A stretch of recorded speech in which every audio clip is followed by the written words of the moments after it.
Hello, my name is Adam Cook, and it's been a while. As that very famous band said, this is episode 492 of the God is a Geek podcast. I'm your host, and I'm joined by Mr. Christopher Hyde. Hello, Chris. Hello, mate. Stained, right? It was Stained, yeah, without the E, I think. Without the E, Stain apostrophe D. Was it? I think so. Okay, that's fine. Hey, look. Normally in music chats, I just sit back and let like you and Adam Cower just talk. So I'm going to take a music reference I actually remember. So yeah, absolutely fine. Also joining us this week, Lyle Carr. He's here. I just want to say he's back. You're here most weeks, more often than I am at this point, mate. I'm here most weeks. I'm here now. I'm glad to be back, and also I don't know who Stained are, so that's good. Well, didn't they do one good song that wasn't that one? Didn't they do one good song other than that one? I'm sure I just said the same thing twice. Yeah, there's two that I'd probably recognise, but I can't think what the other is. I just remember one other one, but it doesn't matter. Where have we been? It's been 3. Has it been 3 weeks or 4? I don't even know at this point. It's been. I think it might have been 4. Okay, well, to explain and just to get this obviously out of the way right up front, the reason being is that after I declared myself a Musu fan, I was banned from the internet for a full month. Yeah, that's exactly it. I had COVID. Like, there's no way around it. Like, I had COVID. I even, as we record, I went to the doctor yesterday, and he said it can take 6 weeks to leave you. And I had COVID, and my throat. I don't know if it will come across. People who listen to this pod like all the time might be able to hear it. I can hear it in my own voice in my headphones. It's like a Barry White. Well, it's that, but also the kind of the vocal fry you hear on like an American podcast. Kind of thing. Oh, right. I'm sorry, that would have just pissed people off no end. I'm sorry about that. But it does mean we've got an enormous amount of games to catch up on, doesn't it? Like there's Yeah, we've got a long list, and we haven't. There's other things I have played that I'm like, no, that was like too yeah. I'm sure I would like to get Mick on here to talk Sunbreak, because that it just makes, I guess, sense to have Mick on here to talk about Sunbreak. He reviewed it. Yeah, I mean, COVID was not fun. Games are. To be honest, there's a question later on that is very, very good. That it's from this person called. Hang on, let me just read ahead a bit. I can't find it. Jeremy Senpai. I think is a new Patreon. That's great. Before we get started proper sort of thing, when we talk some games, if you're watching live, how are you? How are you doing in the chat? Because I still feel like we nearly did a pod last week. Yeah, we were close. I still felt so rough. I really did. But yeah, tell us in the chat live. If you're not watching live, if you're listening after, we do record live on Thursdays, usually around 5:30 in the UK. You can find all the information on patreon.com/GodIsAGeek. Subscribe on the YouTube if you just listen via the audio. Also fine. Steve Chambers in the chat. I'm grand. Thanks for asking. That's what we're here for, mate. What are you? Is there any there's a massive list of games on our doc behind the scenes. Like, Chris, is there any game that you're particularly like? I want to be the agent of chaos here, and I know there's an order. I was just going to say hello to Steve on the chat, but you put me on the spot. That's fine. You. What do you want to talk about? Chris? Well, I'm going to talk about Escape Academy, mate. Okay, that's what I'm going to talk about. That's fine. We can start there. I played. Yeah, no, we can start selfish. with it. No, mate, it's not selfish to talk about the thing you actually played. Yeah. I think Lyle's played it. I've played a little bit of it. Yeah, I think we all have played it. Yeah. So this is where time's going to be interesting. I think this came out a week ago, so I think this was last Thursday. I think so. When this goes live, I think it'll be nearer 10 days. Yeah. I think it was last Thursday. I think this is when this came to Game Pass. I think it's been out about a week, and so it's on Game Pass and PC. And as the name might suggest, it's an escape room title. So you are a new student at the Escape Academy, is the premise, and you are basically proving your worth by working your way through various differently designed escape rooms to kind of prove your worth. And what's going on in the background is there's there is a story. It's not Shakespearean, is it, Lyle? But there's a story around sort of like, you've got this nemesis that you're trying to be better at the Escape Academy. Trying to be top escapist, and there's some other intrigue going on which I won't spoil. But essentially, there's I think 13 different escape rooms in total, and you just work your way through them. They all have I guess a time limit, like an escape room would in real life. A target time to kind of escape by, and have got different difficulty settings. I really like this game. I think I am one of those people that does enjoy a puzzle. I think we know that I'm a nerd for a puzzle, and I enjoy an escape room. I've done proper escape rooms, and have you? I was going to ask this. Yeah, so I've done kind of always fancied one, but there's always that thing for me of I think I'd probably go in there like, cock of the walk, like then everyone else would solve all the puzzles, and I'd just be like, I'm really not very smart, am I? No, I was like that though. I was like. I am clever. I know you would be also. So like, I was like, I did it with friends from work, and we went in. There's an oxymoron. Never have heard one. It was like, what's that? Sorry, nothing. Carry on. All right. Anyways, and then we're like there, and we're like looking all around at all the clues, and it got to the point where we're almost trying to be too like zoomed in, and like looking at like letters in like really fine print books and stuff, trying to figure it, and like we weren't getting anywhere. And then literally, it's the point where someone comes over the speaker and goes, "Look in the shoe," and you're like, "There's a key in the shoe or something." Do they do that for after you? a while, they're like, "Oh, really? Listen, you're not gonna get. You're all thick. Fucking hell, lads." This escape room had like different rooms and sections to it, and different locks and things to it, and combinations you needed to find. So, like, it was like, I think they do have occasional like. By the way, if you're not at this point, just give them a little nudge. So does that mean that someone is watching you on cameras, or do they have like cameras. Do you think they're watching you all the time, or do you reckon they've got like a little buzzer that says, "Yeah, have a look every 10 minutes"? And if they're not, I imagine they're still sitting there at with the their door. feet up reading Cosmo at the same time. I always think of these places as quite dingy.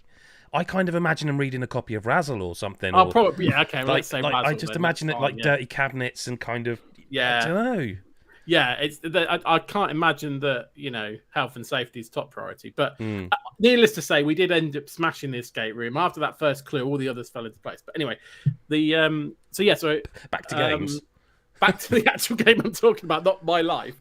Escape Academy. So the escape rooms themselves, because it's like it's in a school. There's loads of different areas within the school that you might find yourself stuck in. So you might be in like a library or a cafeteria and stuff. So the different environments that you get stuck are quite varied, and the puzzles themselves actually, even across the 13 different rooms that are actually quite varied. There's not a lot of repetition of the types of things you've got to try and solve.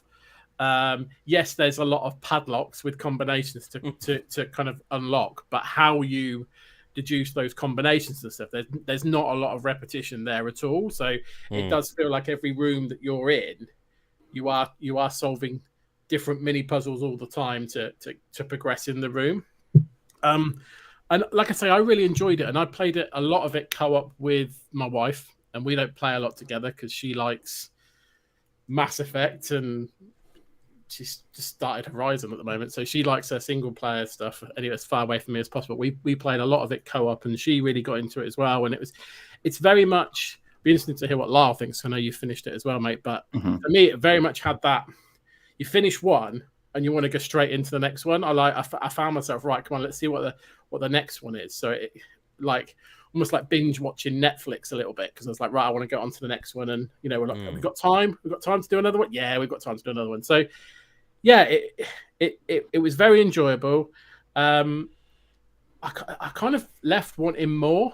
Is it because looking at the guides you did, which obviously if anyone's playing this and want a guide, godasageek.com is the home for Escape Academy guides, but it doesn't sound like it, based on the number of levels, it doesn't seem like it's like a 20-hour game. No, quite the opposite. It's depending on how. doing it co-op speeds up as you imagine it would, because you can kind of like two of you be doing different things at the same time.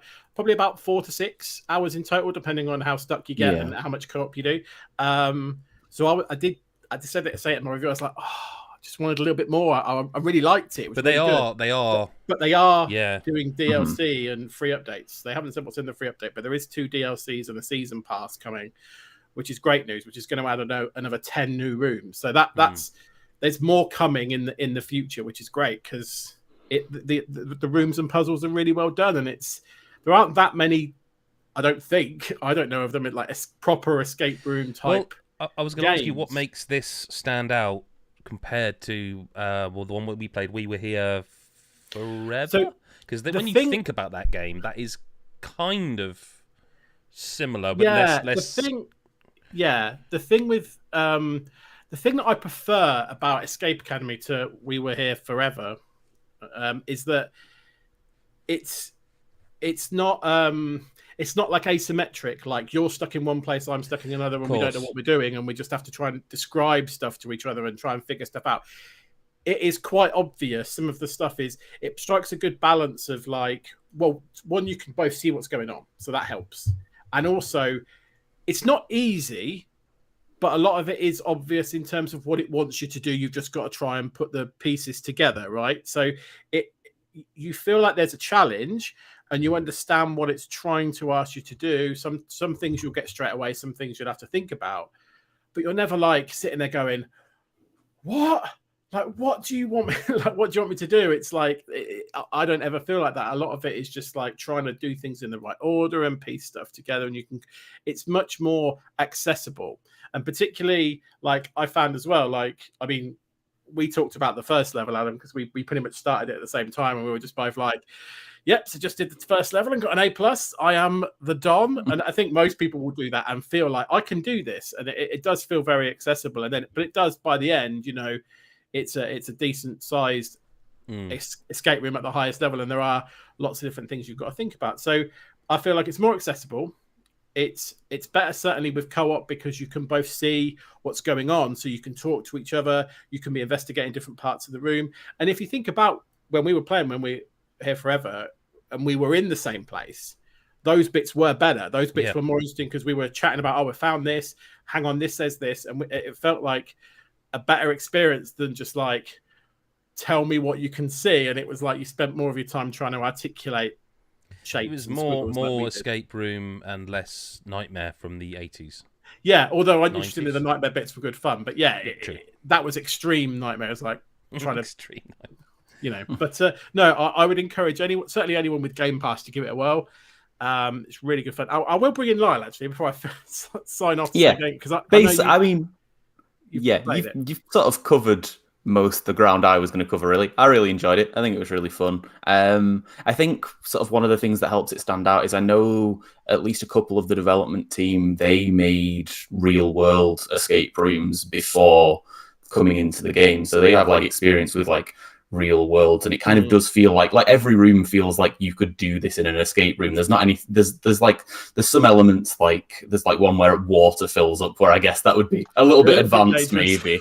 Yeah, but like in general, like they all feel like they're these self-contained puzzles, and yeah, I like really enjoyed them. I think I finished it in about 2 sort of sittings, just playing with my partner, sort of giving hints and saying I was an idiot in the background. But yeah, just like I think it's really fun. Like I've never done an escape room. It's not something it's something I've always wanted to do. But yeah, just one of those things I've never got around to, and it was a really cool thing to get to sort of try out, if a bit virtually. I think there's like maybe like in the second half of the game, I think there's a couple of escape rooms where like I thought things were maybe not particularly obvious. Like there was one towards the end especially had like I used there's a hidden function, which I would urge you to potentially press if you're struggling, because they have a very good hint system. I would urge you to. I would go straight to godasageek.com. Straight to God. That's true actually. Because that way, very true. You not only visit a fantastic website, but you maintain your A+ rating for the. That's true actually. So wow, man, that was fire. That's a real bonus right there. Yeah, but like there was one later escape room in particular where like it was sort of like 5 or 6 rooms chained together almost, and towards the end of this puzzle, it was like I couldn't figure out what to do. I've been like banging my head against a wall for 5 or 10 minutes, and was like, okay, let's see what it actually is. And it was like in a room 5 doors back, there was one bookshelf that you didn't look at, and times like that, it's a little bit frustrating. There are a few things where I think like maybe when it expands a little bit, it's not as fun as when it's a very small area where you're kind of scouring it. You can kind of miss things easier, and it's a bit less satisfying. But I mean, on the whole, really, really fun. Definitely just check it out in Game Pass. It doesn't take that long to finish. You'll probably have fun if you've got friends with you or people you want to play co-op with. It's like even better. Well, shall we talk about the big Nintendo release of this week? What, the first one? Or does anyone else want to talk about anything pressing before we move on to? I've got to talk about. I didn't realise Xenoblade was out a week early. Yeah, well, I can't talk about that at the moment. Live Alive is an RPG that is coming to Nintendo Switch exclusively. Was it 1994? See, this is the thing about COVID, is that I really need to cough right now. So could someone talk about Live Alive while I just quickly? Yeah, it's I don't know what the year was. It was. I know it came in probably out, 1994. A game called Live Alive came out on the Super Nintendo. Thank you. So this is why we didn't do it last week. Is it one of those that's not been out in the West before? So it never made it outside of Japan. Okay. Yeah. And that means that people are I think it means that people are really excited about it, because it's like one of those games. Is like the there's a few of them in that sort of it was kind of like how Chrono Cross was for Europe. Earthbound and stuff like that. Yeah, it's one of the sort of last ones, I'm guessing. I gave it a 7 out of 10. I'll get that out of the way right up front. Okay, which means I like it.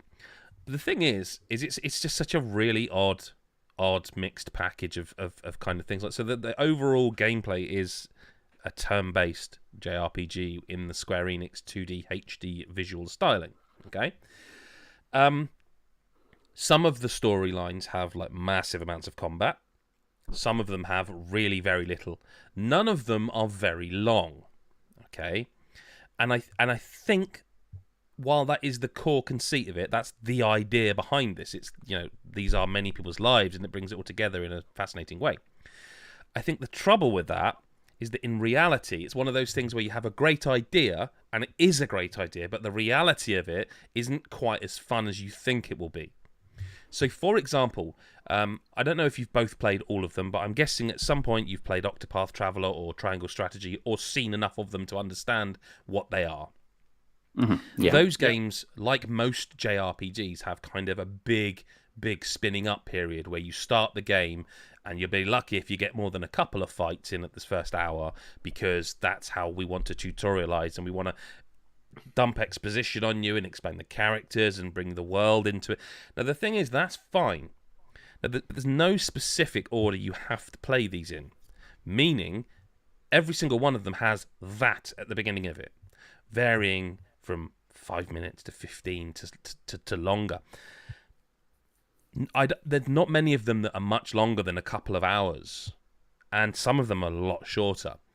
So rather than reviewing like each one of them, some of them are really interesting. So like the Feudal Japan one is really interesting because you have a stealth mechanic. Like, while the turn-based combat is the same, you also have a button you can press for stealth. And the idea behind it is that every time you kill someone, it pops up with like the number you've killed. And supposedly that has some sort of negative connotations. None I saw. I mean, by the end of it, I'd killed everyone I could see because I wanted to level up. That's what you do in JRPGs. You level up. I think it's to a maximum of 10 in these, which gives you, again, an idea of the length. I didn't want to stealth because it seemed like if I don't stealth, I'm not gaining levels, I'm not gaining new abilities, and this is gonna have a boss at the end. Now, I didn't play through that one again, so I can't tell you how difficult it would be, but I would imagine it would be pretty difficult if you weren't leveled up and didn't have the abilities. But I enjoyed that one. On the other hand, there's China. I would go as far to say I borderline hated the China one. Like, you start in this as a Shifu max level, so in the early stages you aren't gaining anything because you already are a max level. The conceit of that one is that you are trying to find people to replace you. You are training people up. And this, again, not long, a couple of hours, maybe 2.5, that one. And by the end, there's a boss that does one-hit kills on you, no matter how much you've searched out, no matter how much you've leveled up your party. And again, that to me is something that was very 1990-something. Doesn't need to be in a 2022 game. But that's not a thing you really want to see in a modern video game where no matter what you've done, it can just do a one-hit kill. It's not like, oh, now you're back to the start. You can load a save and whatever. But like it just seems odd. Then there's like the Western one, which is really cool. Like really good voice acting, really sort of kind of cheeky storytelling, like some stuff. But like to go behind the curtain a bit, like obviously for the video review, I want a bit of footage of as many of them as I could get, do the time to. I thought I'll sit down, I'll record an hour of the Western one, because I think people are looking forward to that one. And I finished it, and it was done, and it was like, oh, okay. Well, I mean, it was fun. It was good. That one like doesn't do as much combat. It's more strategy based. The combat is still the same. The combat goes through all of them. They're just tiny to it. And like there's the Far Future one, which is again, if you play that, it could be one of these things where you play them in the wrong order, and it negatively affects how you feel. But like by the time I played the Far Future one, I was like, I've had enough, kind of thing. Do you know what I mean? Like, for all the good, there's and it's mostly good. Like I didn't like the China one. I don't like the Far Future one. All the others are pretty good, like varying degrees of good. I just wonder if people like are thinking this is something it isn't, because it's not a remake in terms of a reimagining. It is a visual and audio remake. Like there's probably tweaks, obviously inside there somewhere. But like I wouldn't go in expecting it to be like this godlike RPG. Like it's good, but it's like it's got problems. Like it's got ideas that should have been left in the past, and the combat isn't quite the turn-based combat I was hoping for. And listen, before we move on, the loading times drive me nuts. Like, this is a game that probably shouldn't have any loading times, and yet if you go out, like in a Zelda game where you can move to the next screen, every time you do that, it pops up a 2-second loading screen and then pops it back out. And I don't think it should have that. Like, if you go in a building, 2-second loading screen pops up. I don't think that should be there, right? No, I wouldn't have thought so, no. Yeah, it doesn't sound great. It's like, for the 2 seconds that they're there, it almost feels like you could maybe have optimized this better, perhaps, because they're not long load screens. But like, again, when you're playing something like the China one where you're not really, I'm personally speaking, I wasn't having fun with it. It's like, then you start throwing in a load screen every time I go in and out of a building or move across one of the screens, a transition screen. It's not like every time, it's like a transition screen. I don't know. It's not quite as good as I hoped it would be. It's certainly not bad, but it's just not quite as brilliant, I mean, I haven't played it, but from what I've heard and seen, what you're describing is kind of what I thought it would be. And I will play it, but I kind of feel like I'd be forcing myself through certain sections to finish it, which feels like a shame. Absolutely will be. It's like, and it's always the danger, right? When you have, 8 different is it that number?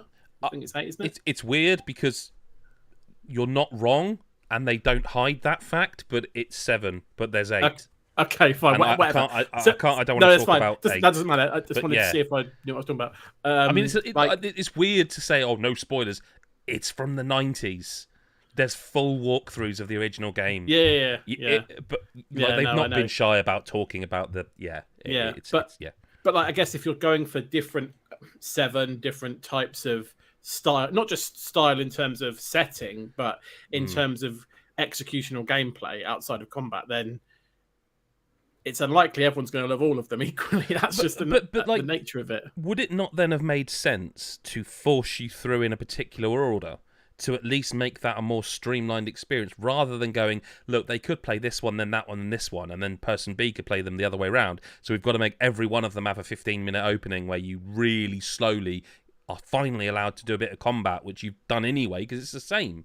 Do you know what I mean? Like, it would make more sense maybe to say it was a great, because there's some really interesting shit in here, like really interesting stuff. But some of it is that thing where you're like, no, that is a really interesting idea. Let's test it. Oh, it actually doesn't really work in terms of gameplay. It actually kind of winds you up. So it's a cool idea, but we can't put this in the game like that because it just isn't fun. And don't get me wrong, there are others where you're like, oh, that's a really interesting idea. Oh, that's really cool. It works great. It's a mixed bag in that respect. Yeah, that's how I feel about it. Like, there'll be some things. I bet there's some bits I'll really enjoy, and other bits I'll just want to get through to see how it all wraps up. Like, that's so I'll play it, and I might be wrong, but that's the vibe I've felt from it since I've seen it, and now when reviews have landed. So yep. I can only talk about one game and then another game after that because, again, Throw is still not good, which means I have plenty more to talk about, and we'll talk about Stray, As Dusk Falls. But, Lyle, could you talk to our lovely listeners and viewers about Hell Pie, which I've just realised I've also played, so I'll chime in. But let's talk about Hell Pie for now. Yeah, let's talk about Hell Pie. So I think I talked about Hell Pie on the podcast before when I previewed it sort of earlier in the year, but basically it's a 3D collectathon platformer where you play as me. It's they're called the Demon of Bad Taste, and they wear a Hawaiian shirt. And I just don't know how. For a long time, I missed that. I think it was you who pointed it out. No, you realised it yourself. Oh, did I? Okay. But it did take quite a while. Yeah, I hadn't seen it. I don't think of you that way. You see, I think of you such a nice man. Yeah. Okay. Well, that's very nice. Yeah. Oh, if Chris was playing, you'd have got it right away. Yeah, this is Lyle the game. Yeah. So you play as this little demon. You're actually wearing a Hawaiian shirt. I know. Of course I'm wearing a Hawaiian shirt. I didn't even clock. Sorry, you play as a demon of bad taste.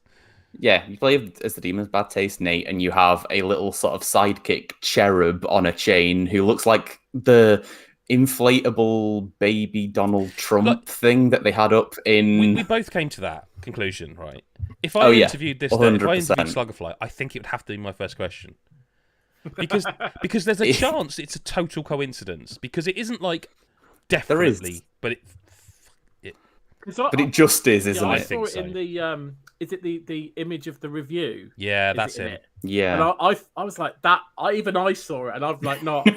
Okay, no, that's good to hear in a way because I wondered. We're playing it. You see a lot of it. Fixated with. Yeah, fixated on Donald Trump. Yeah. And basically, because you're sort of chained to Nugget, I believe his name is the cherub. That's right. So because you're chained to him, you can kind of use him as a mid-air anchor to grapple on, to sort of do little like swinging grappling hook motions through the air. So it sort of gives you a lot of mid-air propulsion alongside, like, he's got a double jump and a dash as well. I was going to say, how much... Because I've seen some things and I was like trying to keep track of the different ways of like, double jump, keeping in the air. Double jump, air dash, but you also have a horn power that gives you sprint. So you can sprint into a double jump, to a dash, to a hook shot, which can be upgraded 4 or 5 times. I can't remember how many times. Several times. I think it's 4, but then you can make it so that you get one refreshed as you go. So it's 5. So then you can swing, and you can also dash with the hook spin. To do to spin around it to get more momentum and then do like a longer jump. So there's loads of different a thing I wondered if it comes across, right, Lyle, I don't know if you'll get this, is that when you're spinning, right, that's physics based. So it's not like it automatically spins. If you hit left, you'll sort of spin.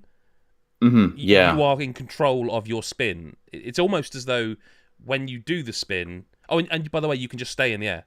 It's a bit like in Monster Hunter Rise, where once if you hold the button, you just stay there. So you can run out of momentum. So you kind of don't want to, do you? You want to be moving. No, but you can just use it to sit there if you want to, I guess. That's not all the motion things either, because you can get like unlockable things where you do like you pull yourself up, so you get more vertical momentum, and then there's a spin spin attack in the air that gives you a little extra bit of a rise. But the end result of it is basically just that you can almost fly around the levels. You can get pretty much anywhere, and doing so never ceases to feel amazing. That's great. It's so good. Like, occasionally, especially later on, you'll see that there's like a intricate platforming puzzle on the ground, and you'll just like in a corner miles away, you'll see one collectible, and you'll skip the entire platforming bit and just swing your way up there. And you'd think that that would be kind of a bit disappointing that you're not getting to play it, but there wasn't a single time where I cared, because I was flying through the air with a grappling to a baby Donald Trump, and it was great. You can also make it harder for yourself in that respect, because if you do just go, no, I'm just going to swing around, but then there's like spinning platforms, and you realise you're running out of, you've only got one spin left, so you're hanging, like, oh shit, if I'd have just stayed down there, yeah, easy. But now I've got to land, and you know what it's like trying to land a 3D platformer jump from above. You do have to use the sort of shadow spot on the thing.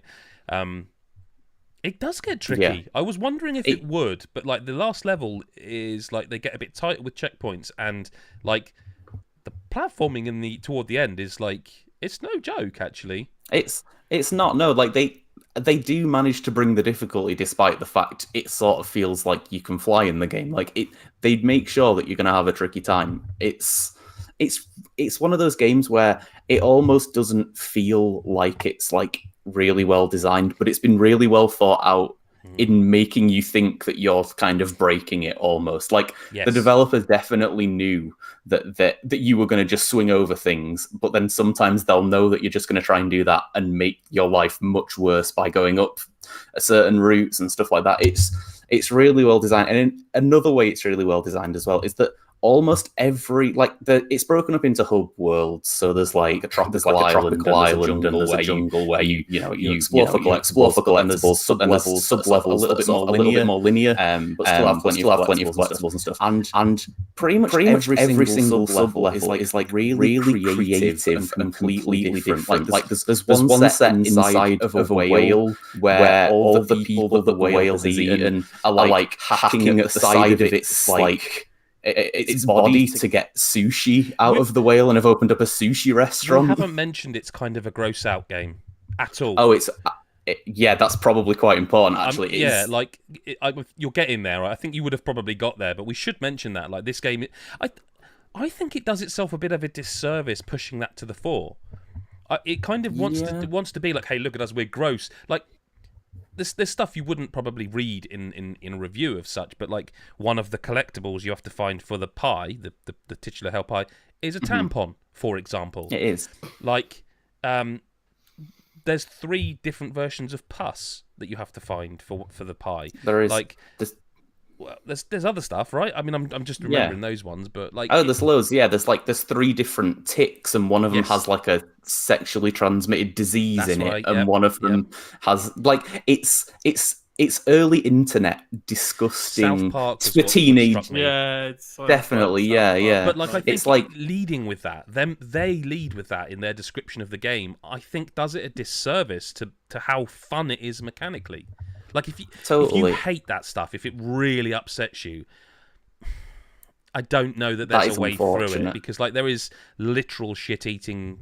What are they called? There's a name for those things in the game, but there's like, yeah, I know what you mean. I can't these remember big either. pink things that have got like clearly got shit all around their face and their hands, and then if you go behind one of them, you notice that they've been eating their own. Like, it's very clear it's from their own, leavings. Yeah. Well, it doesn't look like they've been leaving it. It looks like they've been pulling it out. But like,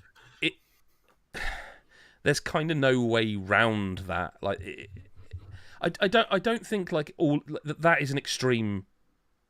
That's an extreme part of it, isn't it? Like, when you're whizzing around some of the worlds and stuff, it's not like constantly in your face. No, it's not. And like, I don't know. There. I also kind of just found that refreshing, really, though. Like, you don't really get that in games. Like, you get so many beautiful vistas and snow worlds and ice worlds. I quite like the idea of a sewer full of monsters that eat their own shit and Nazi turds that you can hit. Like, it's stupid. But it just doesn't feel like something that gets done very often. So I thought it was kind of... I kind of appreciated it. I don't think everybody will. Some people will really be put off by it. Some people will... Did you find it like really nasty though at any point? Like really nasty? Because I can't say I did, but I don't know if I'm perhaps desensitized. Yeah, but maybe I am too, to be honest. I guess it depends, because it depends how they front it up, right? Because with some of the stuff you've just been describing, you can be very dark and grim with that kind of stuff. Or no, I don't think it's that. You're kind of taking the mick out of yourself with it. No, I mean this is kind of like, depends. You walk past a billboard and there's a cock been drawn on it. It's I suppose it's more Duke. Yeah. Not Duke Nukem. It's not like because that implies sexism, I think, as well. It's not that. It's more. No. To me, it sounds very South Park. That's what it is to me. Yeah. Yeah. Which isn't definitely dark and grim. It can be, but it's just politically incorrect and funny if you like that kind of I wouldn't even go humor. that far as to say that I think it's particularly politically incorrect. It's just stuff that you don't normally talk or see about. Sorry, talk about. Maybe. Is what I mean. I don't know. I feel like they could have done a lot worse. Maybe I didn't see that's why I'm asking my question, because the vibe I'm getting is it talks about tampons and poo, but like it's fine. Like in that sense, it's not like no. But we've all probably played some horror games that deal with guts and stuff like that you just go, oh my goodness. I'd rather play this than what's that one that's coming to Xbox? Scorn. I'd rather play Hell Apart. I mean, also it is cartoony. Like it's not like it's not realistic. Can I ask a question that's more about the game than the poo? Go for it. Because this is important to me, because I'm a nerd, as we've discussed. This whole collectible thing, right? Because I've been looking at the gameplay as you've been playing, and it's like, I've just picked up my 1,129th purple cube. Right. That's a lot, obviously. So, like, is it like... Are there like trackers anywhere to see how many on each level there are and how many you've picked up and stuff? For the people watching the video, I'll pause the video version of it there, and you can actually see on screen. This is terrible for those in audio, but it actually shows you that it shows you how many sub levels, how many teleporters, horn shrines you've unlocked. There's all the collectibles there that are literally. It does. Yes, is the answer to your question. That's what I wanted, because with there being so many, it just like. You could lose track of where you're collecting them, whereas I want to know. No, it's really good for that. Definitely. It's also, those purple cubes are basically like the equivalent of coins in Mario, where you don't actually... They really need to get them. They respawn. Yeah. So it's the other things. There's like, in most sort of like sub-levels that last, 20, 30 minutes, there'll be like... maybe 20 to 30 collectibles, really, that you of various types. It always feels very attainable as well. It's worth saying they're not just collect this many things; they all actually have a purpose elsewhere in the game. Like the cat, they do. That for a thing. The cans of whatever they are, that's to upgrade Nugget. There's what else? The unicorn things. Yeah, the weird sort of like sheep unicorns that you unlock some horn upgrades for. So they all do something. I'd say one of maybe the one of the things that's maybe a little bit of an issue with the collectibles is that once you sort of get, if you've been quite thorough early on, you've probably unlocked most of the things you really want. It becomes a little bit less sort of important to gather everything unless you just want to gather everything. And there's like nothing wrong with that in terms of it's fun to gather everything. Like it's never disincentivized. It's more just you probably will feel like you are powered up enough and might not be as interested in the other like upgrades. Right. So the later gathering upgrades... them's not as important. Yeah. That, I mean, to be honest, that does happen in quite a lot of games. Like, the middle upgrades tend to be the really important ones, and then the later ones are just like maxing out things that you don't necessarily need. It's like a skill tree as well, so you sort of pick and choose as you go up. So there's a few where it's like there's extra healths, a couple of them, and you'd think that was a big deal, but you don't there's no real punishment for dying, and I feel like health's not really the issue when things go wrong in the game, if you know what I mean. So I don't think I upgraded my health once, and I didn't really think about it. So there's a few sort of less exciting upgrades, basically, that just meant that as I was sort of in the latter third of the game, I wasn't as bothered about the collectibles. But all in all, it's really fun. I think in the review, I described it as having like the creativity in the levels of like Psychonauts 2, but as if it was being imagined by like a teenage boy who was just trying to gross out his mates. I just think it's got some really cool ideas in it. The locomotion of the character is sublime, never ever gets old, and as you upgrade it only gets more exciting to just fly around. And it's like it's a game you should probably play if you like 3D platformers. It's one of the best we've had in a long time. If not for Psychonauts 2 releasing last year, it would be the best platformer I've played in ages. Probably would be the best since Super Mario Odyssey for me if it weren't for Psychonauts. So, It definitely takes cues from that game, I think, in the collection. Oh yeah, definitely. And also, like when you are upgrading, I mean, I know you don't upgrade Cappy, but in that there are ways to stay in the air longer than most people will do with Cappy. Like it's that kind of mastery that it's great. It's great. I can't wait. I really want to play it. Let's talk about Cats. Who likes Cats? The musical? Anything you want to talk about with Cats? Who likes Cats? Yeah, they're all right. Wow. That's how I feel about Stray, if I'm honest with you. Like, everyone else... Hey, moving on. Yeah, everyone else who's played it, like, my son even played it, and he was like, oh, this is a really well-made game, I enjoyed this. And he's like, I'll probably finish this. Like, why is it not resonating with me? Like, it's not... Again, not bad, but, like, people were sort of going nuts over it, I think, and it's like, it just... It's all right. Like, I don't feel anything much... Do you know what I mean? Like, I love cats. I had a cat. Sadly, it sadly died. It lived a good life, but it was old. But like, it's an adventure game where you do solve puzzles and move through the world, and it looks pretty, and you're a cat. Listen, right? I remember when this game first got announced, and I was like, I don't get how this is going to be. This is going to sound really harsh, but I don't get how this is going to be interesting in and of itself, just on its own, like wandering as a cat. And I guess that is essentially what this is. Obviously, like I said, there's puzzles and stuff. I haven't played it.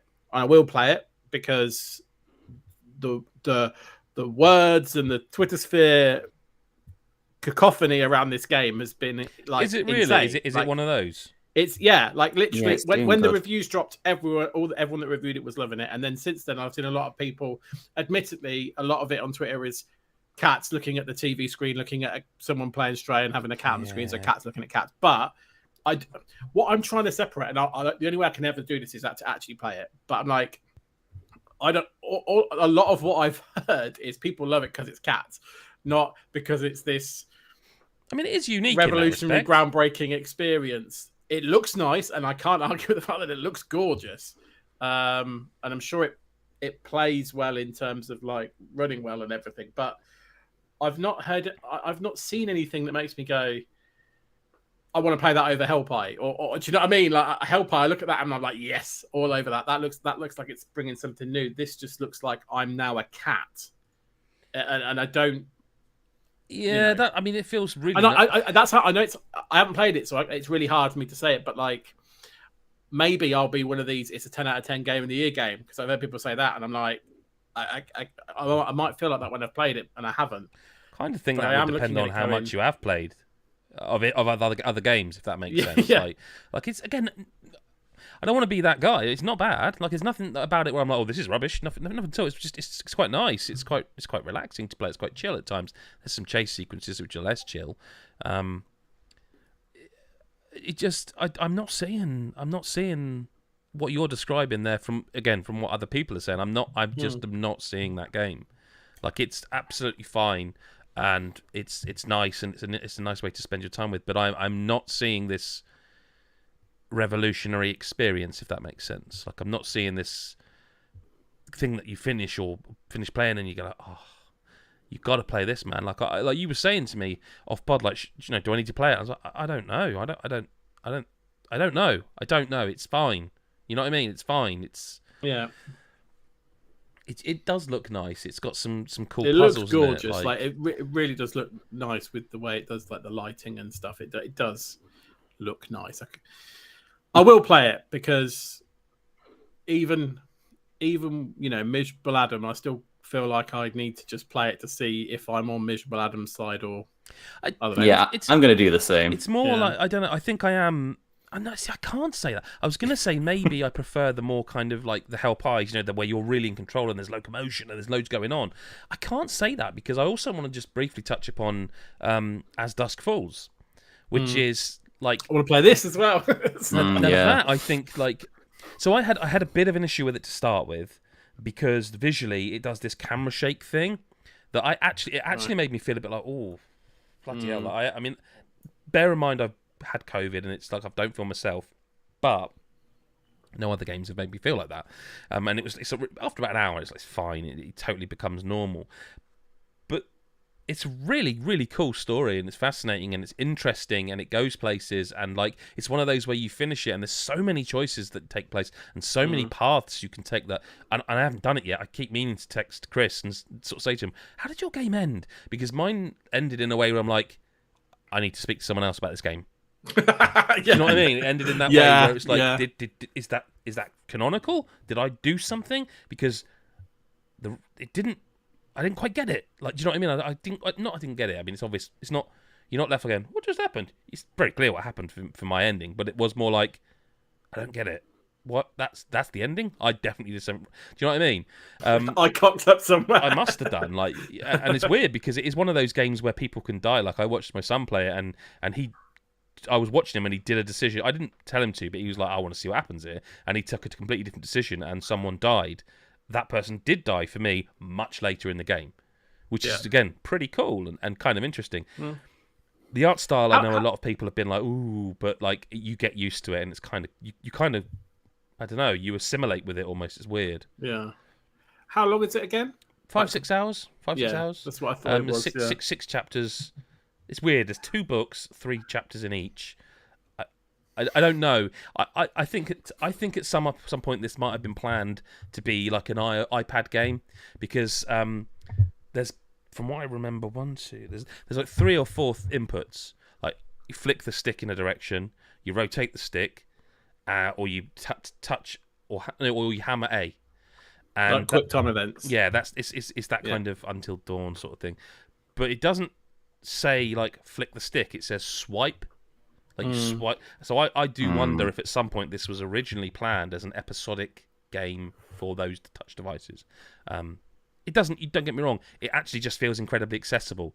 Like you can play it on a tablet. There's an app you can download from Google or iOS store that will let you actually swipe and play it. So you can play it co-op. So you could have a partner who perhaps doesn't play video games, isn't familiar with a controller, play it on their iPad or iPhone. So it's really, really accessible. It does something that I wanted to get your opinions on and how you feel about them. Do I need to give a trigger warning for trigger warnings? Well, you just have, haven't you? You have, yeah, it's fine. I'm not going to mention anything in the game that. No, don't spoil it. Yeah. But when you start one of the chapters, it comes up. So it's like at the end of each chapter, you get a rundown of what you've done. A bit like Walking Dead and stuff did, like where you get a percentage of this amount of people did this amount of your friends did this. It's cool. Yeah. It does all that really cool stuff that people loved, and then you start the next chapter, and sometimes it's a bit like, remember how Alan Wake did it with credits, and it does that sort of thing. The beginning of this particular chapter, can't remember which one. Might be 3, can't remember. It actually comes up and says, I don't know if it actually says the word trigger warning, but it may as well. But it tells you this chapter deals with this thing that is a trigger warning. Do you want to play it? Do you want to see this section? Right? And I knew it wasn't going to upset me, so I went, yes. I wanted to play it. It's a bit like, do you remember the Call of Duty thing? Was it No Russian where you could skip it? There was a level, it was a bit like that, only this specifically says I'm not going to say it for obvious reasons, but it specifically tells you what trigger warning it is alluded to. Like it tells you this section is going to contain this in it. So that excuse me, when you get to it, there's no surprise, no shock, because it's told you this is going to happen. Do you want to play it? And I wonder what you guys felt about that, because I think it's a really interesting thing, because it's not the shock moment they want it to be, because they have told you this is going to happen. They don't say this person it's going to happen to, but you know it's going to happen at some point.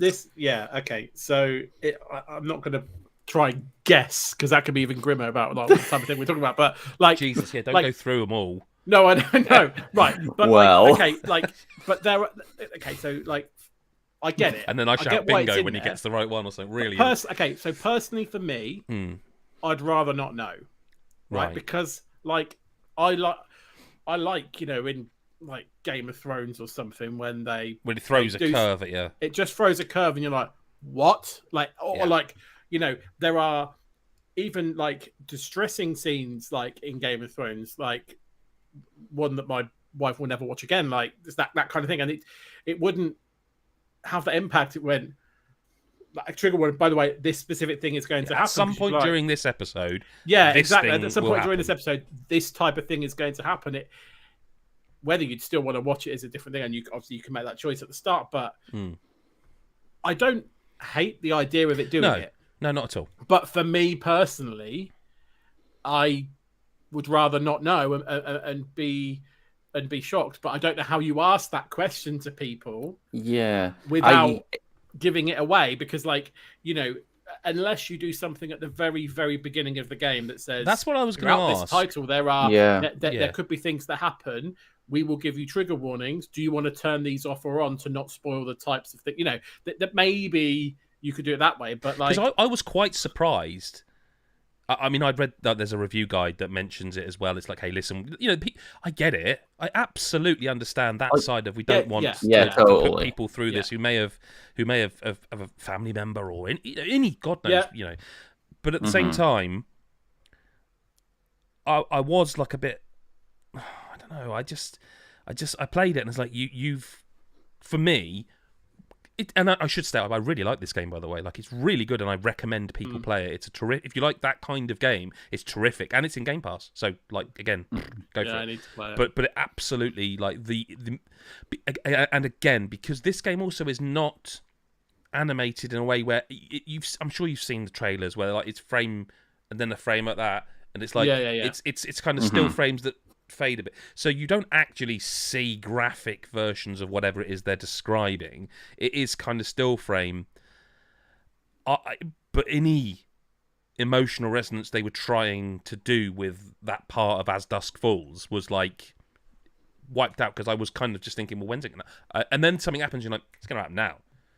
I don't think I'd have put two and two together at that moment and gone, it's gonna happen, but because they tell you something's gonna happen. Yeah, of course. I think we all agree that trigger warnings are a good thing and should exist in, some form. It's just like there's not really an elegant solution. Elegant it'd be great if they could make it so that like every console has like a overall setting of like, I'm okay with these triggers, and it carried across, or some sort of method of making it work, or even just that you can go onto the options on pretty much any game that would have trigger warnings and be like, I'm going to be okay, so don't worry about it. Because I'd always want them to be there. I would always much rather they were there than not, because it's definitely the better way round is to spoil the story for someone rather than to traumatize someone who's had 100%. Something shit happen to them.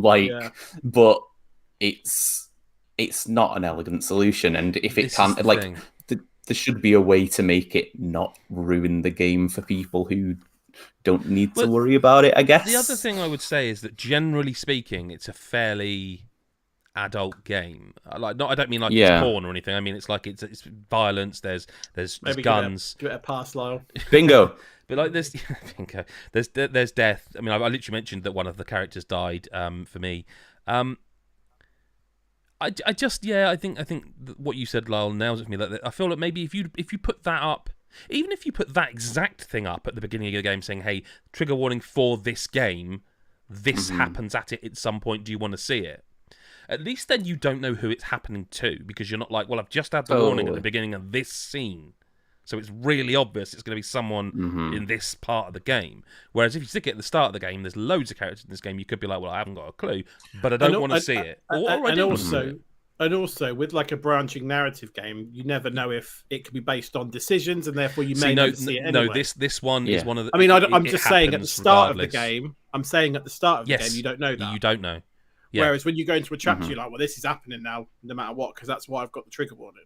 So I just think it's a fascinating thing, because there was a moment where I was like, this is a developer wanting to have its cake and eat it. You can't try and be this kind of, we push boundaries, but not really, because we're going to tell you before we do it. At the same time, do you know what I mean? But then the more I thought about it, I thought, well, it needs to be something here. They do need to... Yeah, I mean, look, I hate always going back to Game of Thrones, but like even at the start of Game of Thrones, there's like, this episode contains scenes that's, of X and Y that some viewers may... So it tells you before you do it. I mean, the idea there is you just don't watch it if either there's not a skip button, but like, they still have those, in other mediums. I guess it's like, how do you... Where's the, like you say, the elegant solution, Lyle, to try I think they could have just put that at the start of the game. But then how that, if it happens 3 hours into the game, you might be at a different sitting 2 days later and forgotten you saw that. So I don't know. I just think it's an interesting... I've deliberately not mentioned what the trigger warning is, because I know you two are going to play it, and I think we'll revisit this. I really want to know how you feel when you've played it and see... Personally speaking, I don't think, because of the art style, I don't think it's as bad as they think it is. Because of the art style, because of it, it's so bad that I'm thinking, what could it be? And I'm guessing in my head what it is, and that's so terrible. No, that is bad. It's one of those where when the moment happened, I was like, okay, I was expecting this to be a lot worse, because to put a trigger warning in to spoil it, essentially. It must be pretty, and it's really not graphic. I guess to people that have certain experiences, even references can sometimes. I can't speak to that, admittedly. Yeah, I would maybe be surprised though. We're talking around something. It isn't that great to listen to, I'm guessing. So, Lyle, before we get into listener correspondence, the hottest of games, the game that is like right now in early access, founders beta, something like that. We've all played it, because me and Chris played the closed beta. I did, with you? Kicked your ass? I've played it. I know, we played co-op and we did well. You fucker. Jesus Christ. I just remember winning. Quickly to be like, I'm better than you. He forgot we were on the same team. Amazing. Wow. Yes, Multiversus, Lyle. I am intrigued. I don't know if we spoke about this on the pod at all, but you've been playing it. Early impressions. Yeah. I've been playing Multiversus for like a few days now. And...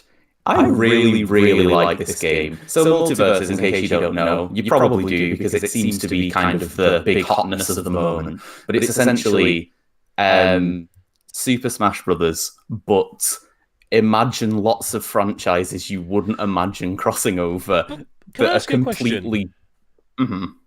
Are you old enough, or have you played... Are you old enough to remember, or have you played the Power Stone series? I've played Power Stone, yeah. Because I think this is Smash Bros via Power Stone.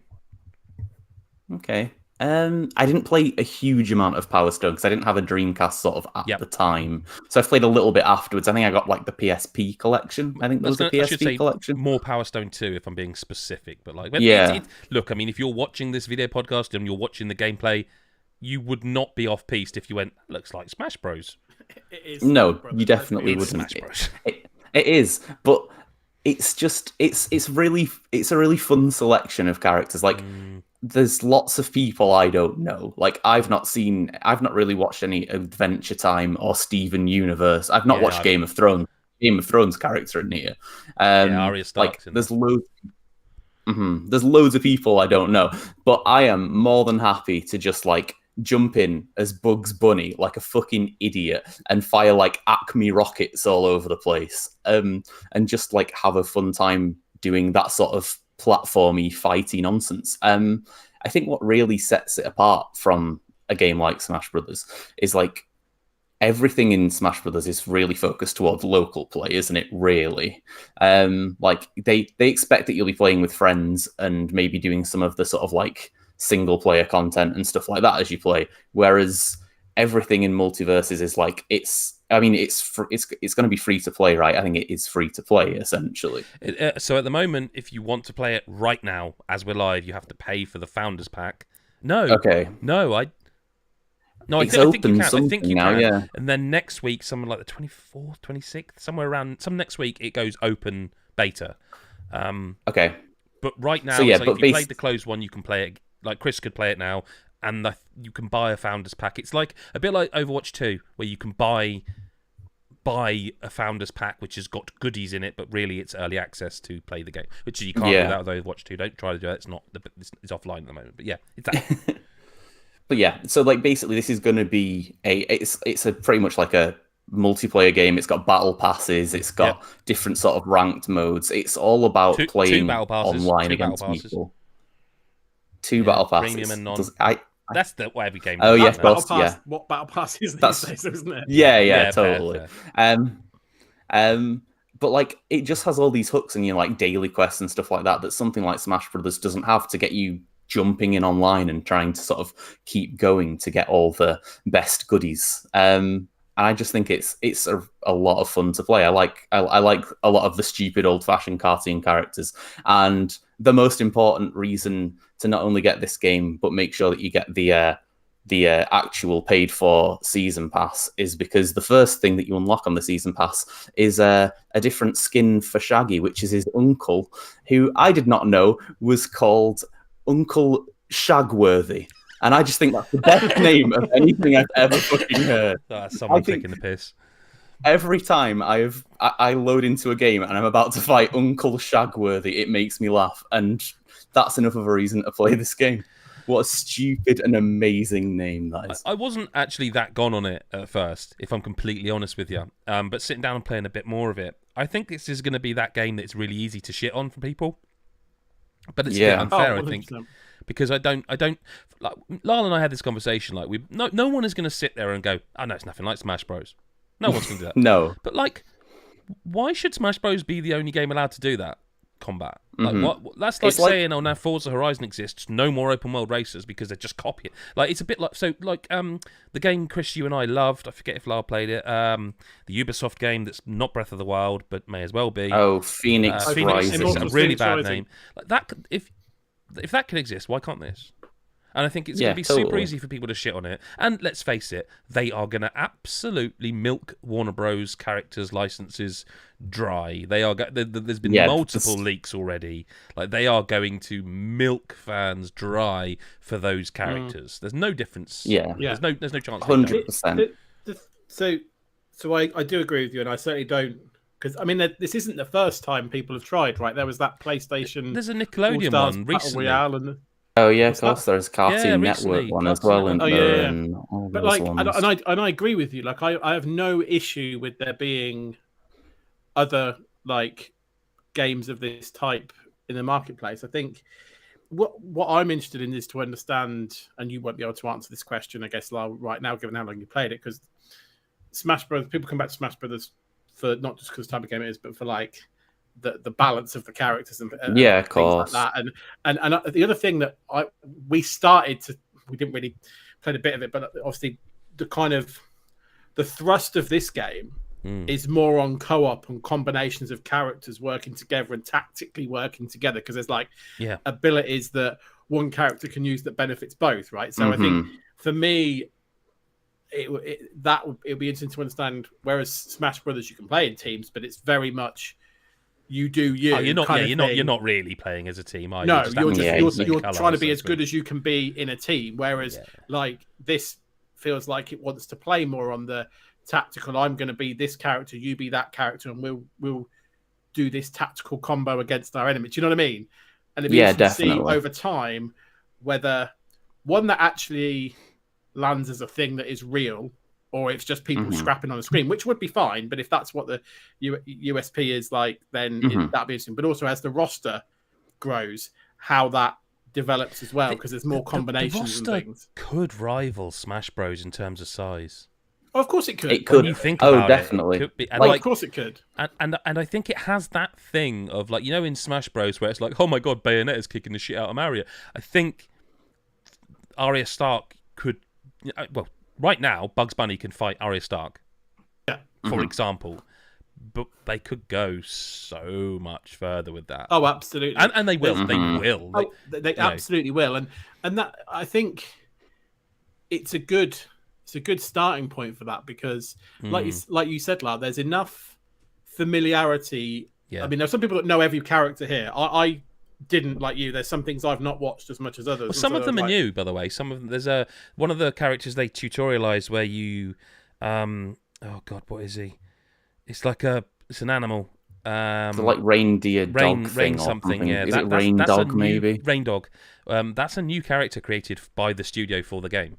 Right. Okay. That's not from. I didn't realize that, because I didn't at first, because I thought it looks something. It kind of looks Steven Universe-y, but it's not. Apparently, that is a new character for the game, and like that one, I don't know why. I think that's the only one as well. Think so, if that's the case, which is really odd. All the others, like there's, like you say, Steven Universe. It's a bit like Iron Giants. Then is a bit weird. It's just Iron Giant. Like when you think of it's almost tight, isn't it? Like when you think of what could be there, it's almost a bit like, come on, Iron Giant. Come on. But it's they teach you like Mr. Meeseeks is in it, like, but not as a playable character. So they're definitely going to bring Rick and Morty to this game. Yeah, 100%. But Rick and Morty aren't there at the moment. Not right now. And then there's even stuff like there are Scooby-Doo characters. There's Shaggy and there's Velma, but Scooby-Doo's not in the game. Scooby-Doo, like it's fucking it's Shaggy, just bizarre. not Shaggy. and the little one.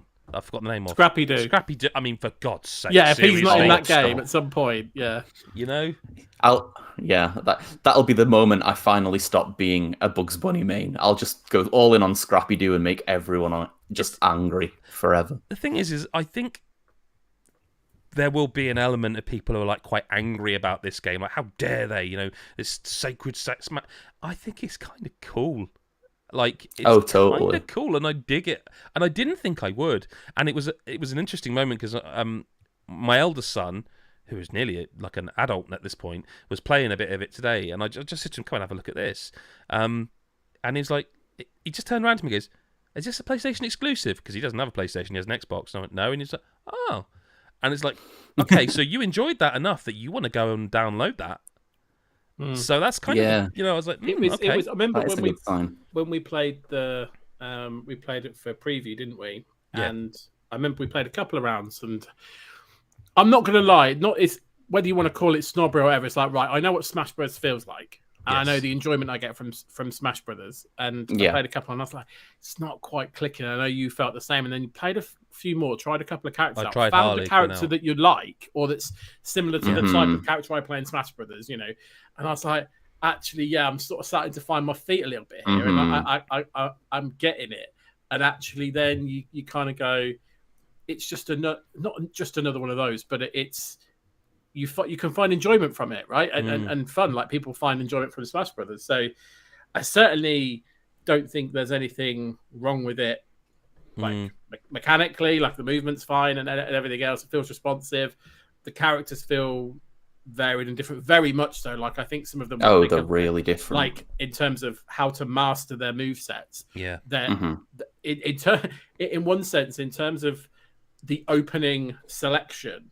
Compared to what like the original Smash Brothers or Smash Brothers Melee, the opening character selection, where it's like there are different groups of characters, but I think to master those compared to mastering the opening set here, I think there's more to in terms of variety and almost weirdness to the way some of them need to be played. Definitely, which I think is interesting. It's bold and it's interesting. Definitely, like because I was playing recently and I got a few dailies that were for other like characters that I haven't played as yet, and I was just in the middle of a match where like they auto partner you with people, so that like you stay together if you've done well in your match. So I was with this guy and I was like, okay, I'm not going to exit out to the menu and practice, but I've got a daily, so I'll switch to another character. And I like tanked so hard. Like whereas in Smash Bros, I feel like if you pick up a character, like most of your basic attacks will probably make enough sense that you'll be able to do something. In this, you'll get completely annihilated if you haven't like. Aren't they? I found that they like that's what I mean when it's like I had to find a character that I was like,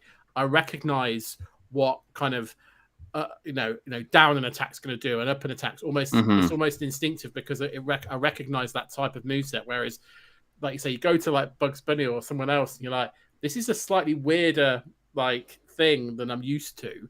I'm sure it works fine once you know what it all does and where the hitboxes and combo options are. But totally, yeah, it's definitely good. I was just going to say. And if you want to see more of this game, then at 6 p.m. UK time on Saturday, on the God is a Geek Twitch channel, it will be another installment of Weekend at Lyle's, my new Twitch stream where at 6 to 8 Saturday and Sunday, I play some sort of, hopefully in some way, current video game. So I'm going to play Multiversus this week. So if you want to see more of it, even do some duos, mate. Maybe me or Chris could give it. I mean, Saturday, maybe that'd be it's fun. worth a try. No promises. No promises. No. But Saturday or Sunday, either day, I'll be there 6 to 8. Stop by. Cool. Well, on that note, that's not every game we've been playing for the last 4 weeks. There's plenty more in the tank, but it's time to move on to listener correspondence, isn't it, Chris? So I'm just going to hand you over and. I took a deep breath then because I thought you'd finished, and now I've got to take another It's been that one. long. It's been that long. I couldn't quite remember how I handed it over. Like I've got to remember how to edit a podcast after this. I've never had this long off. Nothing podcast to edit. This has been flawless. No, it still needs to exist. So Nah. Anyway, over to you, Chris. It's time for Chris Hyde's listener correspondence. Yeah. Right. So let's get into it. In there. The year's kind of standard now. That's it. So if you were only listening in the early years, you'll only, then you'll know it didn't exist. But for everyone else, it's always been there. Anyway, let's get cracking because we've got quite a few questions to get through. So first questions come from Nikki G in our Discord. First question is, what is the game that would make Adam break kayfabe if Kyle tried to claim it was better than Breath of the Wild? He did the Kyle. I don't know if that's an autocorrect or not, because my phone does do that, genuinely. My Discord correct does it as well. When it first happened, it was genuine. Do we need to explain what kayfabe is? I had to Google it. Okay, so because I know what it is. So I also Googled like the a wrestling pronunciation term to see it wasn't like kayfabe. Kafabe. Yeah, kafabe or something. So from what Google tells me, this is about like in like wrestling if people break character. Yes. So basically, which Adam, suggests I'm playing a character, which is outrageous. Okay, so I more so in so for those of you that don't know, and this is another fantastic reason to join our Patreon, but we run a Patreon exclusive podcast where every couple of weeks, me and Lyle discuss games that are what Lyle thinks are better than Breath of the Wild. I think they're better, yeah. Better than Breath of the Wild, because Lyle thinks Breath of the Wild is averaging to middling to shit. And so basically Nikki G's asking if there's any game that if Lyle claimed it was better than Breath of the Wild, Adam would kind of stop maintaining his impartial omnipotence and actually lay the verbal smackdown. So I'd be interested to know this answer. Because far, if I give the answer, does that not ruin the podcast? I mean, only if you. I mean, it would. Wait, what a season ender that would be. Or you could just say, "Is there a game that would do that?" And then there definitely is. You just answer yes. Yeah. You've named it before. You've named it in the thread on Discord. You've named the game before. I just purposefully was like, "Oh, I'm really quiet today on Discord." Like you named it. In fact, you named. So there's a game you think is so bad that if he said it was better than Breath of the Wild, you would go absolutely ballistic. There is a game. Hang on. Let me reread the question. I thought he was asking basically what game would make me agree with him that it's better than Breath of the Wild. Oh no! I think he's doing the other way around. I assumed it was you going ballistic, but it could be you going. No. He's saying if Lyle tried to claim it was better than Breath of the Wild, what would make me break? Oh, I see. Yeah. Oh, I mean, there's loads. Oh, I don't know. Sure. I don't know. You'd probably just see what giggle, you mean. wouldn't you? Yeah. I don't think there's a game he could claim. Yeah, what you're originally asking, I don't think there is one. Genuinely, if you're asking if there was a game where I'd have to just go, he's right, it is better than Breath of the Wild, then there definitely is. Oh. Yeah, I could. Yeah, there is, and he's named it. But like, no, I don't think there's one. I don't genuinely. It's not me trying to pretend. I don't think there's one that you could claim is. Gosh, I've confused myself now. I don't think there's a game you could claim that would actually make me go, "Oh, shut up, Lyle." I don't think there is. Yeah, I mean, I've said Duke Nukem Forever before. Like, it's not going to get any worse, is it? Well, it might, but it takes some doing. Yeah, I mean that is some bullshit. Like that is real nonsense. But I don't think that would make me on the podcast go, "Ah, come on, man." Yeah. I don't think it would. Before we move on, I do just want to mention thank you to Mikhail Madnani for the super chat, who says DNF Duel is better than new Pokemon Snap. Pokemon Snap's a completely Pokemon different game. Slap. DNF Duel is that. better than new Pokemon Snap. Thank you for the super chat, Mikhail. That's a game I would have talked about if we were running in those 4 weeks. DNF Duel's very good. Okay. There's actually a question for you here. Should I ask you, Chris? Yeah.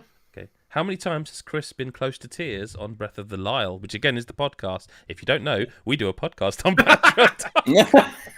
A Patreon-only podcast. Yeah. Right, so close to tears, no. It's £1 a month.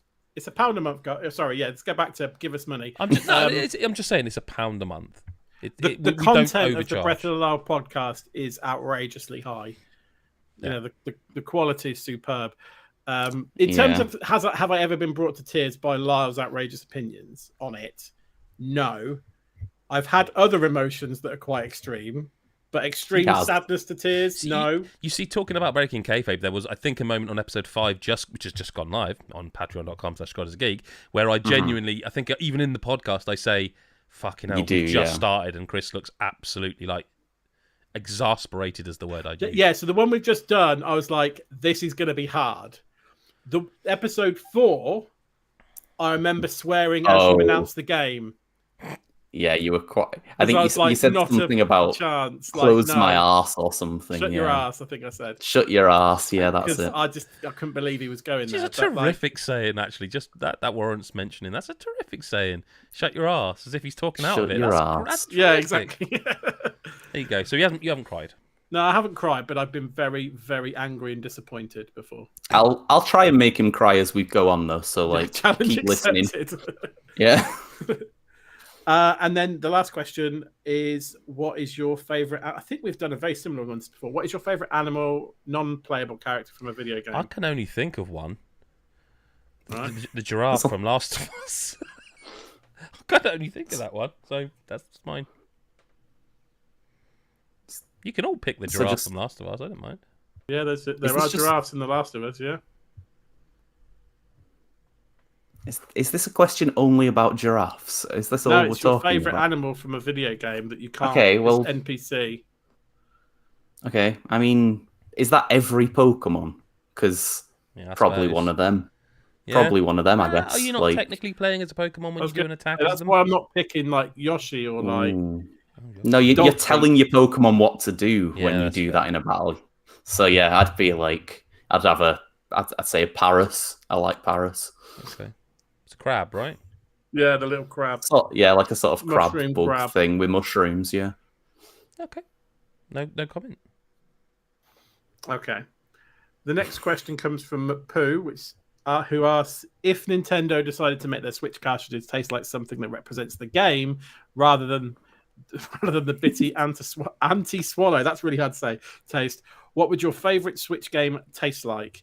And also, what would Breath of the Wild taste like? Oh, it would be sweet.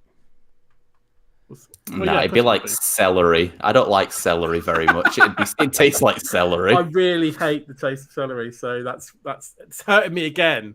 Like, yeah, he's crying. Everyone, I'd give celery lower than a 6.5 out of 10. Let's be really clear. So okay, so I guess in this state, it's first off what your favourite Switch game is, and then what would it taste like? Oh god, I guess so. Yeah, Super Mario Maker 2 would taste of fun, like cherry.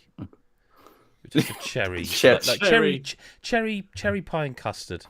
Oh, that's such a good answer. Thank you. And Breath of the Wild would just taste like a Biscoffy milkshake. Oh, Biscoff. Oh, is that how you say it? Okay, fair enough. I think, it's Biscoff and the Lotus Biscuit stuff, yeah? I'll shut my ass. Yeah. Shut your ass, yeah. Shut your ass. Yeah, it's going to be something like that, isn't it? It's got like Super Mario Odyssey, and it would taste of banoffee taste pie. Of a taste of a crisp fruit cider on a summer's day. Okay. A full glass, massive amounts Full of glass, ice. ice. Yeah. I'll say that my favorite game on Switch, just for the purposes of this, I'll say it's like Deadly Premonition 2. And that a taste of something. Like utter arse. Yeah. I mean, Act Deadly bullshit. Premonition 2 Yeah. has like a Southern American cooking sort of like side story, so it could just taste of something nice like that. If it was the first Deadly Premonition, it would taste of the Sinner sandwich, which is a sandwich composed of turkey, strawberry jam, and cornflakes, which I've had in real life and is better than you'd expect. So I imagine it tastes like a Pringle sandwich. So it's like it'll just taste of something like that. It tastes of something weird, and that would be appropriate for whatever my favorite thing would be, I guess. So, sure. Okay, so let's move on. We've got to stop letting him answer last. Yeah, it's just grim, isn't it? We've got group questions now, and he's second, so it's fine. So Mikhail, who the guy that gave us the great donation earlier, sent some questions in as well, and as he normally does, he separates out his questions, designates people to ask them to. So, Adam, your chunk of questions are I think you've answered this. The favourite story in Western, Live Alive. Yeah, the Western one's just really fun. Yeah. And he says, why do you think Nintendo is releasing two JRPGs near each other? Surely sales will take a hit for one of them. So that's in reference to Xenoblade Chronicles 3, sorry, being right after Live Alive. Well, they don't care about Live Alive because they didn't make it. They're just publishing it. I would imagine they just don't care. Also, I think Nintendo have got a lot of games finished and ready to go, and it's the only way they can get them out the door is by putting 2 a month. I can't imagine the scenario of very many people going, I was going to get Xenoblade Chronicles 2, but now I've got Live Alive. I can't possibly. Yeah, it's definitely Live Alive that will be skipped. Yeah, yeah. You just pause it, right? I just don't think they care too much. No, like they're making so much money still. I just think they're like, we've got to put these games out. Like if there's rumors to believe they've got games just waiting to be. Well, they have. They've got Advanced Wars waiting to be released. Yeah, like they need to find a place for that game that's done. You know, that someone got hold of that early, didn't they? They managed to download it and play it. Like it, yeah. They've got a lot. And rumors. The game I didn't talk about that I've played the most of this week is Metroid Prime. I've been playing that. Finally, I bought the Wii U trilogy thing, and like the rumor is they've got one of that ready to go. The remake of that, like I just don't think they care like about Live Alive because it's published, I guess, by them. But it's that weird thing where it's like it's a Square Enix game, you know. But yeah, and I suspect it'll probably come to other platforms later, so they probably don't care. Okay. He then asked, what platform will you get Teenage Mutant Ninja Turtles Cowabunga Collection on? Probably PC, Steam Deck, you know. Speaking of, what are your thoughts on Steam Deck so far, mate? Fantastic. Great. Okay, so full of context detail there. It looks like when you see pictures of it, and then when you first open one yourself, you're like, that's massive. It's so fucking big. It's like, and I had a long sort of hospital appointment recently, and I decided that is it bigger than a Wii U? Oh fuck yeah, lots bigger. Yeah. Is it? Yeah. I mean, let's put it this way. I decided, right, I'm going to take one of these. I'm going to take the Steam Deck, or I'm going to take the Switch. I'm reviewing a game on Switch. I'm stuck in a car for 2 hours. May as well take the Switch. I picked it up for the first time out the dock, and I was like, oh my god. This thing feels like I could throw it to the moon. It's so small and light. But the key is with the Steam Deck is that it really feels good. It doesn't look like it should. Like when you look at it, you're like, that is not going to be comfortable. It really is. It really is. I've drained the battery on the thing several times. I'm thoroughly impressed. Thoroughly impressed with the thing overall. Like I don't have an awful lot bad to say about it. I can't really. I mean, Epic games on there are very hit and miss, but it's not called the Epic Deck, is it? It's. But that would be. Can I just say that would be a really terrible name for one of these, the Epic Deck. Yeah. No, it is. I really have very, very little complaint about it. It's just when you consider what it is, which is listen. Games run better on my actual PC that I'm talking through this to you now. Of course they do. But when you consider what it is... Like, I tell you, the other thing that shocked me about it is when you look at it and you go, it's massive. But then when you look at the sort of profile of how thick it is, or rather not, rather how thin it is, I'm like, it is mightily impressive This is essentially a mediums tier gaming PC in such a small form factor. Like, it's just I expected to be like blown away by it a bit and then put it down and be like, but I'm on it all the time. It is fucking brilliant, yeah. Lyle, you've got one too. You can chime in there. I'll chime in too, because I do in fact have one as well. And it is very, very impressive. I'll say I've had it for a day, so my thoughts are very, very limited. And I'll say that especially early on, I kind of hadn't got to grips with it right away. I also kind of think that like the way that the whole like Steam like infrastructure is set up is kind of difficult to get used to. Like, I've never had to Google how to redeem a code before until I needed to redeem a code on the Steam Deck for a game. Like, there are things like that where it's just like, it would be nice if it was a little bit more intuitively like set up in the menus and stuff. Okay. But as a whole like system, and as I'm getting more used to it, because I wasn't very good with like the touchpad, trackpad type things for a while as well, because again, it's been a day. But like, I'm really getting to grips with it, and I'm really enjoying playing.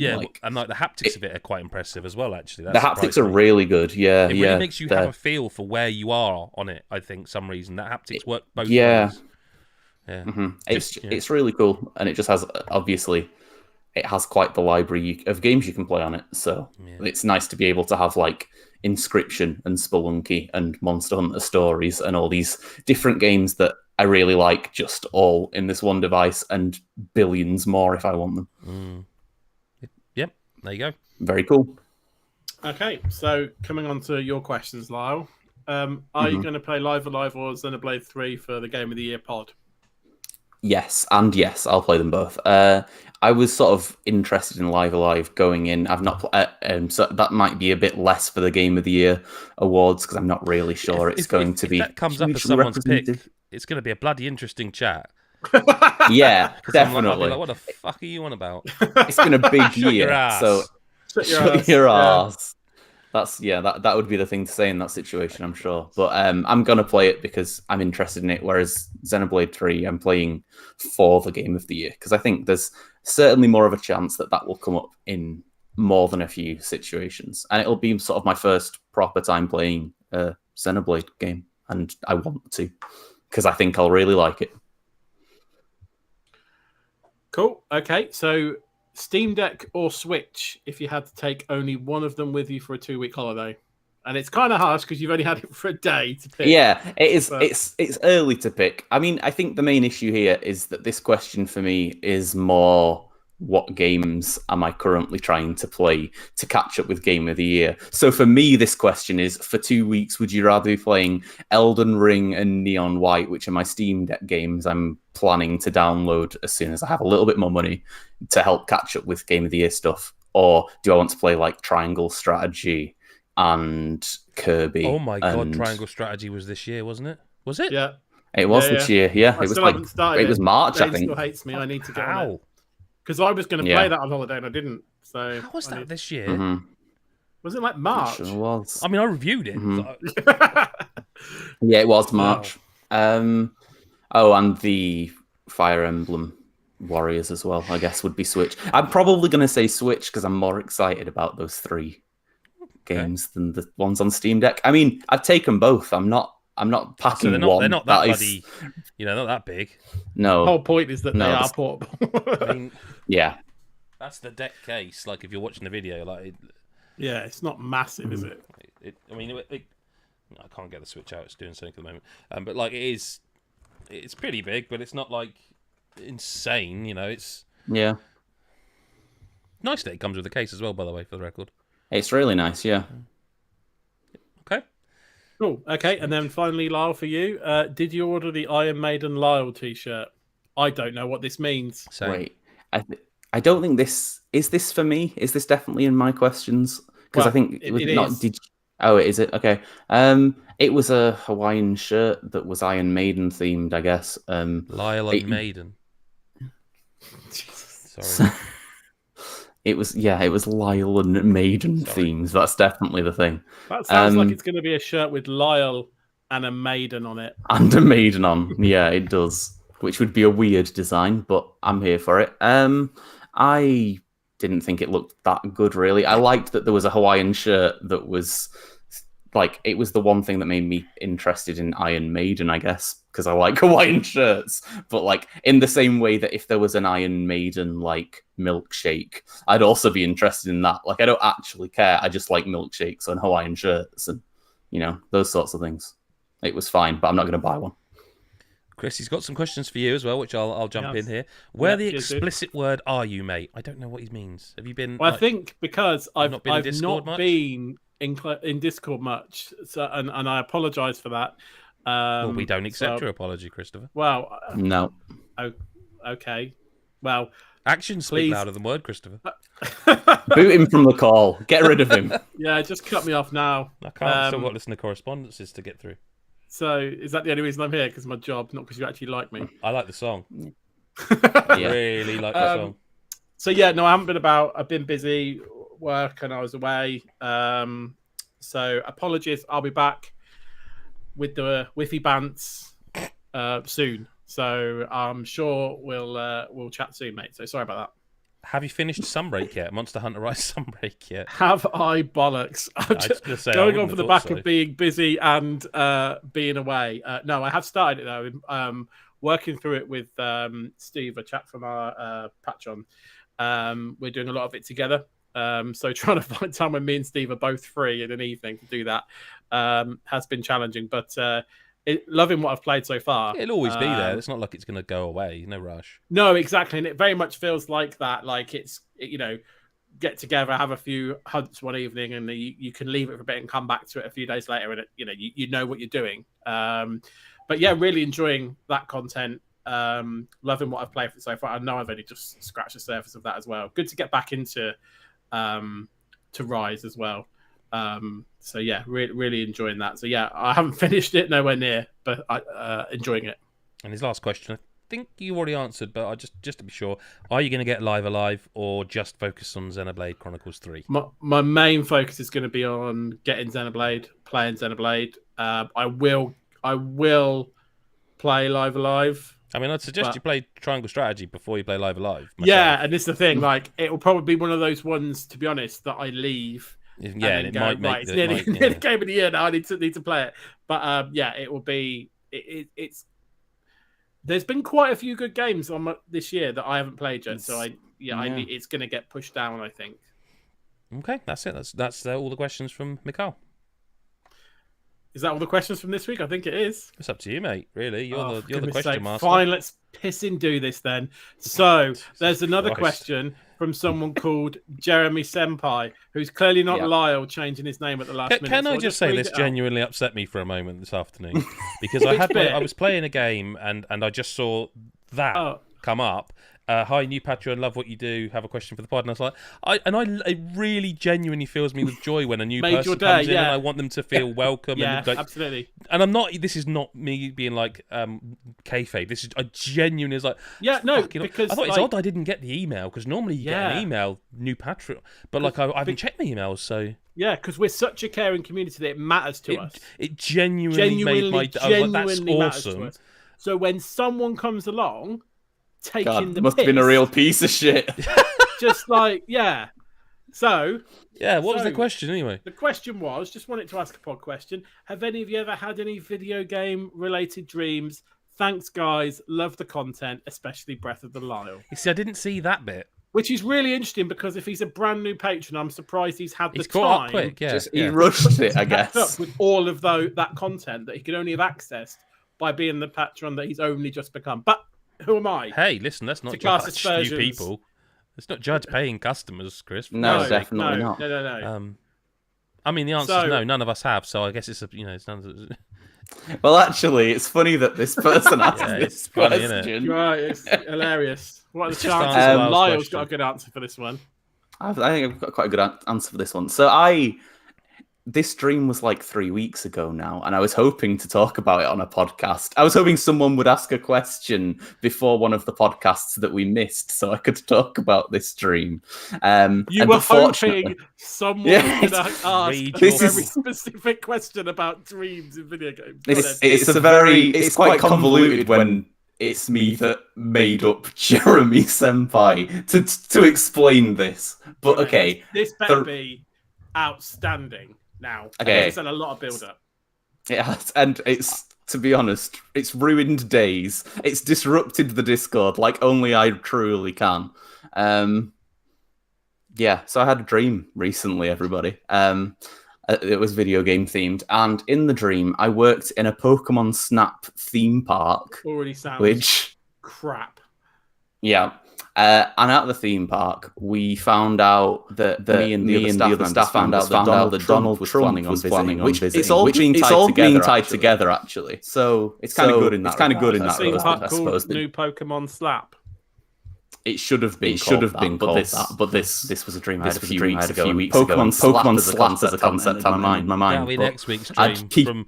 I'd keep an eye out for Dream Watch. Alan slapping matchup. Anyway, sorry. Yeah. So we were all upset that Donald Trump was coming to the Pokemon Snap theme park. So we planned to get him somehow. So what we did was, as he came through the gates, I pinned his arms behind his back, and one of the other members of staff threw tarantulas at his face because I guess that was a good way to get him. Not particularly video game themed. It's about Pokemon Snap. Yeah, it's very similar. If it was about Pokemon Snap, surely you'd have thrown a Pokemon at him. You could have said it was at Marwell Zoo, and it would have been the same story. Exactly. I'm not. Yeah. I've been to Marwell Zoo, actually. Same. Yeah. The dream's not over yet, guys.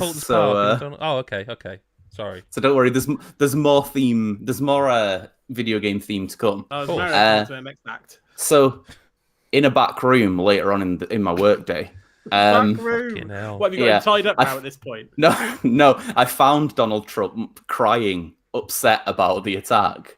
And he was apparently really upset because he really likes Pokemon and he just wanted to see the attractions. Presumably a paying customer. Well, yeah, but that part didn't really come up. I don't think that people like him tend to pay for things, Christopher. I feel like he would have got in gratis because he would have forced his plump cheeks through the turnstile. I'm not sure he would have been allowed in gratis into Lyle's theme park. It's not my theme park. I just worked there. Yeah, he's got no power. I was just a member of staff. Yeah. So because Donald Trump was upset, I took him up to a tower so he could look at the attractions, and we looked at them together with my binoculars. We talked a lot about trigger warnings early. Just be clear, this is not going to get sexual for me. It's not going to get sexual. Thank you. That's fine. No. I need to know. Thank you. You need the trigger warning. I needed it. Yeah. No, that's fair. So basically, I showed. And then I just woke up. We should just cut the podcast. Mid-sentence. It's a dream, so by definition, I did at some point wake up.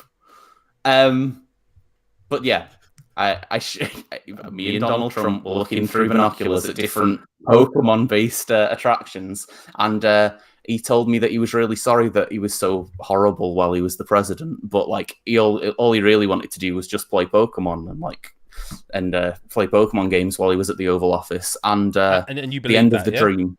And the end of the dream was me sort of saying oh no, it's okay. I understand. I like Pokemon too, and we kind of got along. And I woke up with sort of a feeling of dread of if I found out that Donald Trump really liked Pokemon, how likely is it that we could be friends? And it made me sort of make a few life decisions and worry about how much I value someone liking Pokemon over being a good person. It's a long dream, wasn't it? Yeah. It was quite a long dream. It's a long old dream. I barely remember mine. That's a lot of detail. I don't tend to remember mine. I very rarely do. Share it. Yeah, I rarely remember my dreams, but apparently when I do, I really remember them. I once. So do you think I guess the reason for sharing it is you're worried that your fascination with Pokemon means that No, see, if I were a dream analyst, I would say you are, which I am now. The purposes of this, I would say that he's concerned that his online persona is becoming too Trumpian. Yeah, in the subconscious, he's worried that am I pushing it too far? Am I? Which, if you were to listen to our Patreon only podcast, how would you do that? How would you do that, Chris? It's just £1 or $1 a month. Yeah, okay. And you get that plus access to our Discord. You get code drops, and loads of other things. Is there some kind of website or like link I could go to? Yeah, you go to godisageek.com. What you'll find in that or in any other article on godisageek.com, scroll down to the bottom of the page. You have our Patreon link right there. Just click on is it, there any like direct link you could just give me now that I could just type in and go straight to that service? You could. What? Imagine if I get this wrong now, and it's like it's not patreon.com/godisageek. It's probably that. Imagine if it's not that, and I just like. Anyway, yeah, go to that. You could go there, could you? Cool. Or go the way I said, so we get another click on the old traffic. But, great, yeah. Double it up. But yeah, maybe that it's basically this is a long way of saying, Lyle, stop being such a knob in the Breath of the Lyle podcast. Shut your ass. Oh, shut your ass. That's really what it's saying. Shut your ass. Yeah. It all comes back to shut your ass. Yeah. No, that's fair. But importantly, this meant we could plug the.